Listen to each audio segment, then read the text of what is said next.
నాడు తుంగభద్ర వరద ఉధృతికి తీర గ్రామాలు నీట మునిగాయి. చాలా ఇళ్లు నేలమట్టమయ్యాయి. వరద గ్రామాల్లో ప్రభుత్వం పునరావాస కాలనీల కింద వేల ఇళ్లు నిర్మించినా అందులో కనీస వసతులు కరువయ్యాయి. లబ్ధిదారులంతా గృహ సముదాయంలోకి చేరుకుండానే ఇళ్లన్నీ శిథిలావస్థకు చేరుకుంటున్నాయి. సమస్య తీర్చాలంటూ బాధితులు ప్రభుత్వాన్ని వేడుకుంటున్నారు.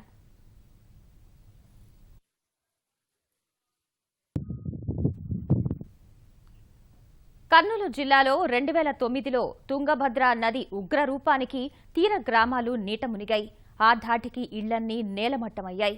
పునరావాస కాలనీల కింద ప్రభుత్వం 29 కాలనీలకు గాను 4820 ఇళ్లు మంజూరు చేసింది.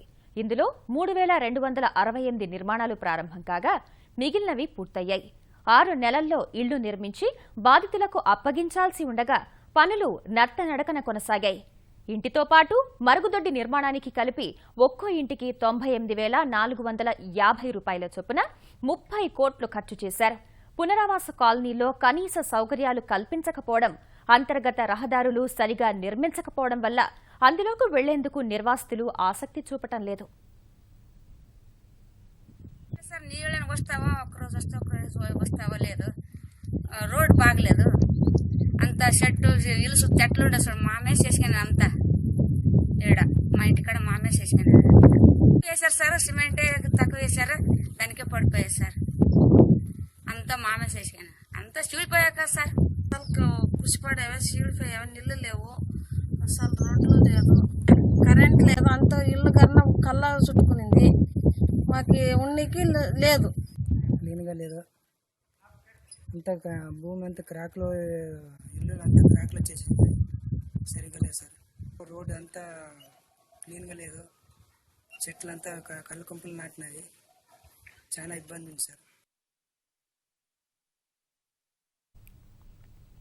వళ్లూరు, మేలిగనూరు, అగసనూరు, పాతనూరు, పల్దొడ్డి పునరావాస కాలనీల్లో నిర్వాసితులు చేరక ఇళ్లన్నీ నిరుపయోగంగా మారాయి. నిర్మాణాలను గుత్తేదారు నాసిరకంగా నిర్మించారని బాధితులు చెప్తున్నారు. కొన్ని చోట్ల వాటికి పగుళ్లు సైతం వస్తున్నాయని వాపోతున్నారు. ఇంటికి బిగించిన తలుపులు నాసిరకంగా ఉండటం వల్ల అప్పుడే పాడైపోయాయి. కాలనీల్లో 50 లక్షలతో చేపట్టిన తాగునీటి ట్యాంకులు, పైప్లైన్ నిర్మాణాలు తాగునీరు అందించకుండానే మూలన పడ్డాయి. ವರ್ಷ మాత్రం కాడతావా కళ్ళములు జాసి పురుగా పుట్టలు జాసి మామూలు పేరులు ఇట్లా మామ పిల్ల తల్లి ఉన్నారు. ఒక కిలోమీటర్ చేరేము. మరి దానికి ఎట్లా చేస్తారు? రోడ్లు కూడా బాగలేవు, నీళ్ళు సౌలత్ లేదు, అంతా అనుకుని బాగలేస్తారు. మరి ఎట్లా చూస్తారు చేయలేదు. రోడ్లు లేవు, యాడ్ చూసే కళ్ళముల పురుగా పుట్టలు తిరగాడితే ఏమి లేవు. ఇండ్లని పడిపోయేవి. పోవాలంటే నీళ్ళు పోవాలంటే 2 కిలోమీటర్లు పోయి తెచ్చుకోవాలి నీళ్ళు ఎండుంటే. ట్యాంక్ కట్టరు కదా, అదే ట్యాంకులు నీళ్ళు సార్. అది ఎప్పుడు ఏం కదా, సంవత్సరానికి ఒకసారి వస్తారు, పనిచేసారు, పోతారు. కోట్ల రూపాయల ప్రభుత్వం ధనం బూడిదలో పోసిన పన్నీరులా మారింది. అక్కడక్కడ కొందరు నిర్వాసితులు చేరినా కనీస వసతులు లేక అవస్థలు పడుతున్నారు.